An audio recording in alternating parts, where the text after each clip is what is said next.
பாக்குக்கு வெளியே இருக்கிற இந்த இடத்துல இந்த நெருப்பு ஆயிரம் ஆண்டுகளா எரிஞ்சு வருது. 4200 ஆண்டுகளுக்கு முன்னாடி சில யோகிகள் இந்தியாவிலிருந்து கிரீஸ் நாட்டுக்கு போனாங்க. இது மணிப்பூரக சக்கரா. இதுல அசாத்தியமான அளவு விசுத்தியுடைய இருப்பு இருக்குது. அது அப்படியே தொண்டையில் அடிக்கும்.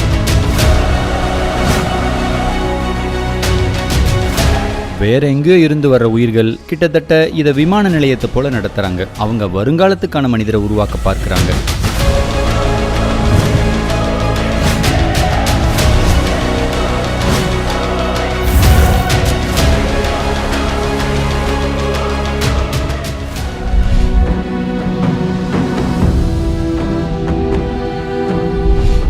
அசர்பைஜான் அப்படின்னா நெருப்புடைய பூமி.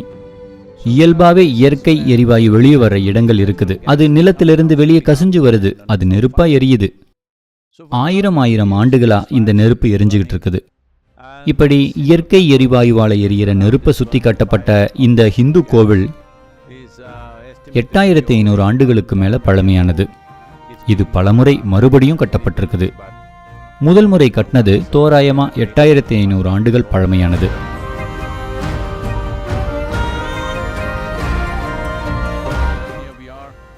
நாம இங்க பாகுவுக்கு வெளியே அசர்பைஜான் நாட்டில் இருக்கிற நெருப்பு கோவில்ல இருக்கிறோம். இந்த நெருப்புகள் ஆயிரம் ஆண்டுகளா எரிஞ்சு வருது. இது ஒரு புனித தலம். ஒரு காலத்துல ஹிந்துஸ்தான் அப்படின்னு அறியப்பட்ட இந்த பகுதியையும் ஆப்கானிஸ்தானையும் பாகிஸ்தானையும் தற்போதைய இந்தியாவையும் சேர்ந்த பழங்கால ஹிந்துக்கள் எல்லோரும் இங்க வந்தாங்க. மத்திய ஆசியாவில் இன்னொரு காசி மாதிரி எல்லோரும் இங்க வந்தாங்க. வாழணும்னு வந்தாங்க, சாகணும்னு வந்தாங்க. ஏன்னா இந்த கலாச்சாரத்துல நல்லா வாழ்றது முக்கியம்னு உணர்ந்திருந்தோம். நல்லா சாகிறதும் அதே அளவு முக்கியம் அப்படின்னு உணர்ந்திருந்தோம். அதனால எப்போதுமே சாகிறதுக்கு மக்கள் ஒரு புனித தலத்துக்கு வந்தாங்க. இன்னும் லட்சக்கணக்கான மக்கள் சாகிறதுக்கு காசி போகிற மாதிரி இதுவும் இன்னொரு இடமா இருந்துச்சு. அந்த கலாச்சாரம் குறைஞ்சு போச்சு. ஆனாலும் ஆயிரக்கணக்கான யாத்ரீகர்கள் இந்த நெருப்பு கோவிலை பார்த்துட்டு போறதுக்காக இங்க வர்றாங்க.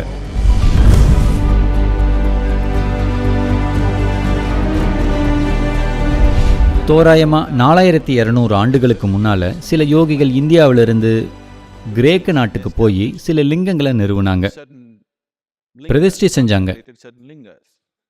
அது பூமியின் தொப்புள் அப்படின்னு அறியப்பட்டுச்சு. நான் அதோடைய புகைப்படத்தை 15 வருடங்களுக்கு முன்னால எங்கேயோ பார்த்தபோது உடனே இது மணிப்பூரக சக்கரம் அப்படின்னு உணர்ந்தேன். இதை யார் உருவாக்குனாங்க, இது எங்க இருக்குது அப்படின்னு கேட்டேன். அது அவங்க இது டெல்பியில இருக்குதுன்னு சொன்னாங்க. நான் அங்கே போக விரும்பினேன். ஆனால் அதுக்கு 15 வருடங்கள் ஆயிடுச்சு.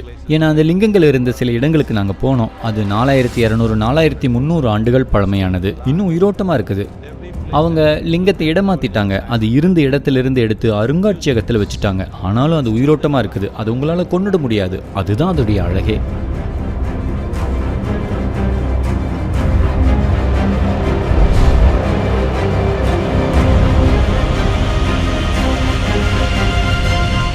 சக்தி வாய்ந்த ஏதோ ஒன்று இங்கே உட்கார்ந்து இருந்துச்சு. ரொம்ப காலத்துக்கு முன்னால் இருந்துச்சு. ஆனால் இந்த மண் இன்னும் அதோடைய வள நிறைஞ்சதாக இருக்குது. நாகேந்திரஹாராய த்ரிலோச்சனாய பஸ்மாங்கராகாய மகேஸ்வராய நித்யாய சுத்தாய திகம்பராய தஸ்மை நகாராய நம சிவாய. 3 சக்கரங்கள் இருக்குது. ஒன்று தொப்புள், மற்ற 2ம் உறுதுணையான சக்கரங்களான மூலாதாரம், சுவாதிஷ்டானம். இதை செய்யறதுக்கு இது அற்புதமான வழி. அப்படித்தான் நம்ம பைரவி உருவாக்கி இருக்கிறோம். ஆனால் ஒரே உருவத்தில் செஞ்சிருக்கிறோம். இங்க அவங்க ஒரு கோவிலை போல கட்டி இருக்கிறாங்க. இந்த மாதிரி கோவில்கள் தென்னிந்தியாவில் இருக்குது. இதே அளவு பிரம்மாண்டமா இல்லை. ஆனா சக்கரங்களை கட்டமைக்கிற இதே முறையில் அமைக்கப்பட்ட கோவில்கள் இருக்குது. 3மே அல்லது 7மே இருக்கிற ஒரு கலவையான உருவத்தை உருவாக்கணும்னா அது இன்னும் பெரிய சவால். ஆனா இப்படி தனித்தனியா நிறுவுறது ரொம்பவே சுலபமானது.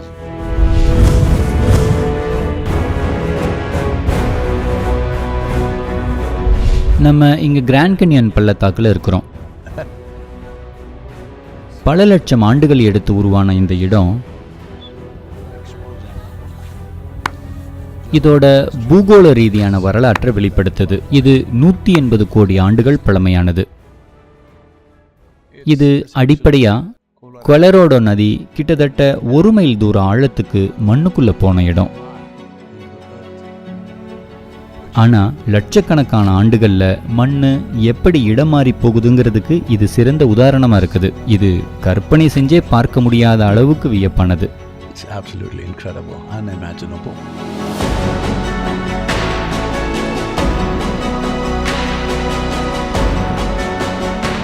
கிராண்ட் கேன்யன் எவ்வளவு கிராண்டா இருக்க முடியுமோ அவ்வளவு கிராண்டா இருக்குது. ஆரம்பத்துல இந்த பாறைகளால் இப்படி இருக்கும்னு நினைச்சேன். ஆனா இந்த இடமே அப்படி இருக்குது. இது மனிதர்களுடைய இருப்புக்கு ரொம்ப கூருணர்வுடையதா இருக்குது. நம்ம செய்யற சில விஷயங்களை இதால உணர முடியுது. இது ரொம்பவே ஆச்சரியமானது. வெறும் இயற்கை சக்திகள். நிச்சயம் பூர்வகுடி மக்கள் இந்த பரிமாணங்களை உணரக்கூடியவங்களா இருந்தவங்க அவங்க மேல ஆவிகள் இறங்குறதா சொல்லி இருப்பாங்க. ஒரு விதத்தில் அவங்க சொல்றதுல தப்பில்லை. இது பூமியுடைய ஆவி. அவங்க சொல்றது முழுசா தவறானதில்லை. ஆனா ஏதோ பேய் என்னவோ செய்யுது அப்படின்னு இல்லை. ஆனா அளப்பரிய சக்தியோட்டம் இங்க இருக்குது. பல இடங்கள்ல இயற்கையான அமைப்புகள் ஒருவித சக்தியோடு இருக்குது. ஆனா முக்கியமானது என்னன்னா மனிதர்கள் வந்தா அது பதில் கொடுக்கிற விதத்தை தான் நம்பவே முடியல.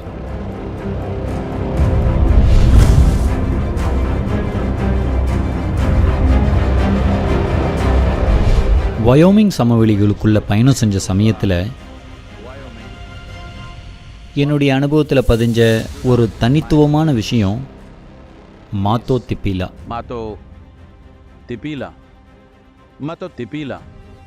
மாத்தோ திப்பிலா விசுத்தியுடைய அசாத்தியமான ஒரு இருப்பு. அசாத்தியமானது மட்டுமில்ல, இப்படி ஒரு விஷயம் உருவெடுத்திருக்கிறது நம்பவே முடியாதது. இது எப்படி நடந்துச்சுன்னு எனக்கு தெரியல. ஆனா இது விசுத்தியுடைய சக்தி வாய்ந்த ஒரு தன்மை. கைலாயத்தை தவிர இந்த மாதிரி எதையும் நான் பார்த்ததில்லை. தியானலிங்கம் இருக்குது, ஆனா அது வேற தன்மையுடையது. அது ரொம்ப சூட்சுமமானது. விசுத்தி தன்மையை இந்த மாதிரி வெளிப்படுத்துற ஒரு இயற்கையான அமைப்பை நான் பார்த்ததே இல்லை.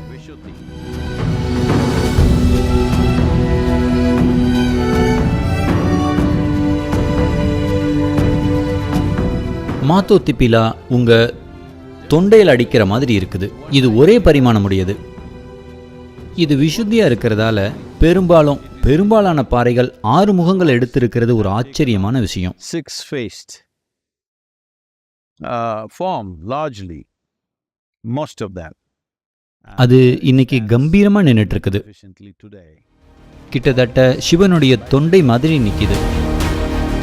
அது தலையில்லாத சிவன் போல இருக்குது. அப்படித்தான் இது தோற்றமளிக்குது. உயிருடைய இந்த பரிமாணம் ரொம்பவே அரிதானது.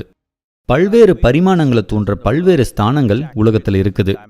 ஆனா தொண்டைக்கான ஸ்தானம் இவ்வளவு சக்தியா இருக்கிற இடங்கள் உலகம் முழுவதிலையும் 2-3 இடங்கள் தான். எனக்கு ஆச்சரியமா இருக்குது. உயிருடைய இந்த பரிமாணம் அதில் அதிர்ந்துகிட்டு இருக்கிற விதம் அவ்வளவு ஆச்சரியமா இருக்குது. இது எப்படி நடந்துச்சுன்னு எனக்கு தெரியல. இயற்கை இதை செஞ்சிருக்குது. இந்தியாவில் நம்மளே எல்லாத்தையும் கட்டமைப்போம். இந்த மாதிரி சக்தியோடு அதிர்ந்திருக்கிறதுக்கு நம்ம பிரதிஷ்டை செய்யப்பட்ட கட்டமைப்புகளை உருவாக்குவோம். ஆனா சின்னதா செய்வோம். ஆனா இங்க இவ்வளவு பிரம்மாண்டமான உருவத்தில் இது நின்றுட்டு இருக்குது.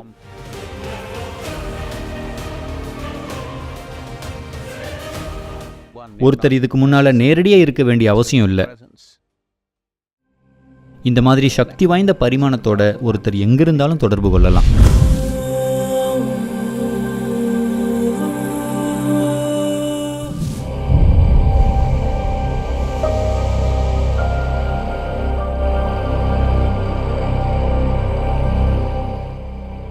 இந்த ஏரியில நிறைய செயல்பாடுகள் நடக்குது.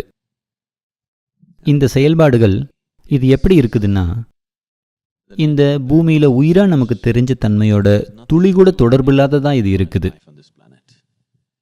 இது முற்றிலும் மாறுபட்டது. இது உயிர் தான், ஆனா நமக்கு தெரிஞ்ச விதத்துல இல்லை.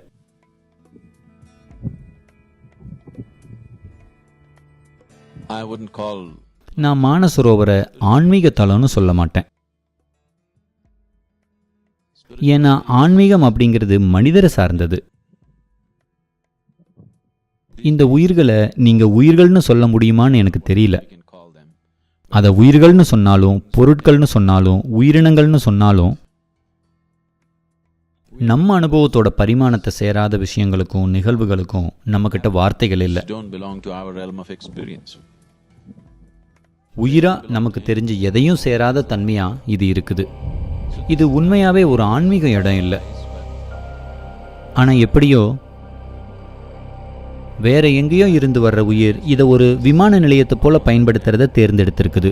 அவங்க தரையிறங்குறாங்க, கிளம்புறாங்க, தரையிறங்குறாங்க, கிளம்புறாங்க. ரொம்ப வேகமாக இதை செய்கிறாங்க. இது பைத்தியகாரத்தனமானது. இது காரண அறிவுக்கு உட்படாதது. ஏன் பல லட்சம் ஆண்டுகளா பூமியில ஒரு குறிப்பிட்ட இடத்தை, இந்த இடத்தை சேராத உயிர் பயன்படுத்தி வருது. ஏன் அதுவும் ஏன் அதே இடத்தை பயன்படுத்துது? அதுவும் ஏன் இவ்வளவு காலத்துக்கு பயன்படுத்துது? மானசரோவர்ல நடக்கிறத பார்த்தா நம்ம செய்யக்கூடிய ஒரு யூகம் என்னன்னா, மனிதர்களை உருவாக்குறதுக்கு இந்த சக்திகள் அல்லது உயிர்கள் பொறுப்பா இருக்கலாம். அது ஒரு கோட்பாடு. இன்னொன்னு, அவங்க வருங்கால மனிதரை உருவாக்க முயற்சிக்கிறாங்களோ என்னவோ, அல்லது அது இவங்களுடைய கொல்ல பற்றியோ என்னவோ, இந்த பூமியில நடக்கிற வாழ்க்கையில பங்கேற்கிறதுக்கு அவங்க தங்களுக்கு தாங்களே மனித உடலை கட்டமைக்க முயற்சிக்கிறாங்களோ என்னவோ.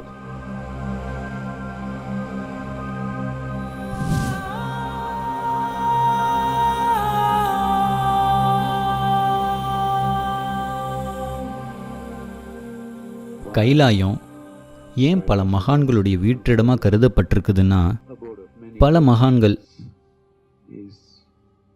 அவங்க செஞ்ச வேலைகளை பதியவும் பாதுகாக்கவும் கைலாயத்தை தேர்ந்தெடுத்தாங்க.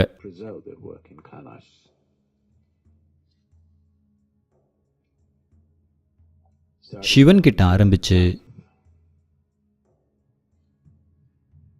முதலாவது தீர்த்தங்கரர்,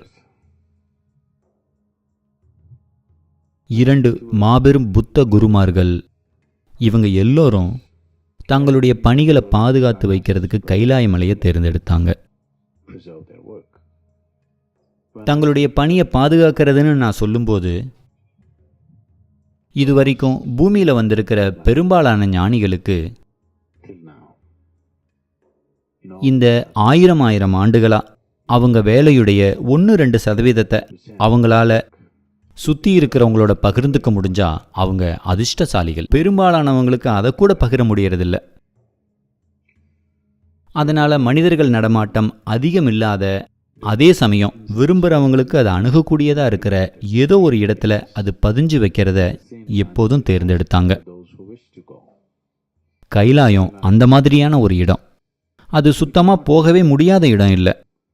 ஆனால் கடினமான இடமா இருக்கிறதால நிறைய பேர் போக விரும்ப மாட்டாங்க. அப்படி பல இடங்கள் இருக்குது. ஆனால் கைலாயத்தில் பதியப்பட்டிருக்கிறதோட அளவையும் பல வகைகளையும் பொறுத்த வரைக்கும் இதுதான் எல்லாத்துலேயும் சிறந்த இடம்.